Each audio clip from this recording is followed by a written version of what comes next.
Just minutes from Bangor's downtown, a bustling stop, a city in and of itself, a rest, a meal, a window wash. Basically grew up in the family business, doing a little bit of everything from a pretty early age.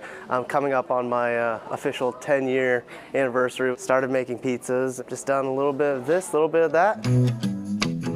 Jordan Dysart represents the younger generation, stepping into his role at Dysart's restaurant alongside several family members. His grandparents, Dave and Irene, first opened the truck stop in 1967.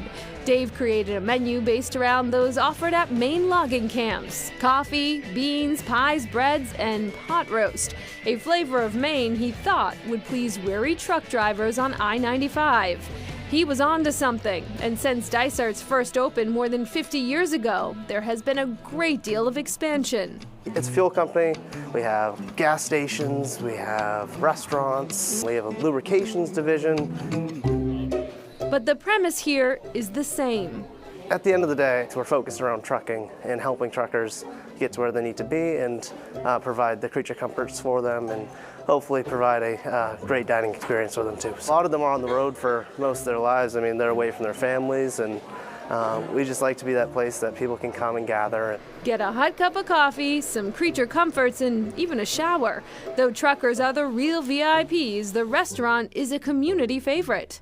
It's part of Americana, and there's so many different kinds of restaurants out there now, but they're not like this. You know, this is like real America to me as a truck stop.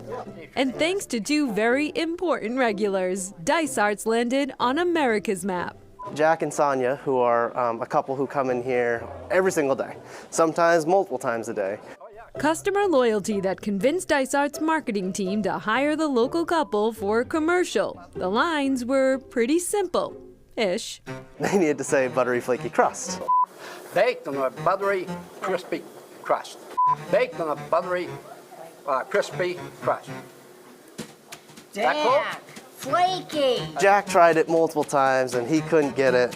Did I screw up again? He kept saying buttery crispy crust. And then he was going crispy, but when the camera was off, he could say buttery flaky crust. And then she got on and she goes, Baked in a bake. Oh. he looked at her and she said, oh my God, it was hilarious. Yahoo! And Saturday Night Live thought it was pretty funny too, throwing Will Ferrell into the mix in 2018. Baked in a crusty, pasty crisp. 10 million views later, Dysart's is a favorite. And how about that chicken pot pie? Buttery, flaky crust.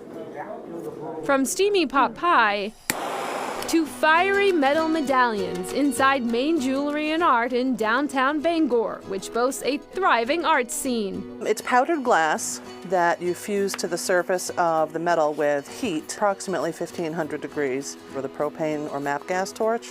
It's called torch-fired enameling, one of more than 40 specialties here. Many focused on stones native to Maine, a collaboration started by three Mainers. We were three women who met at an art guild, and we hit it off. We had one store in Hamden for a brief time, then we had a store next door here.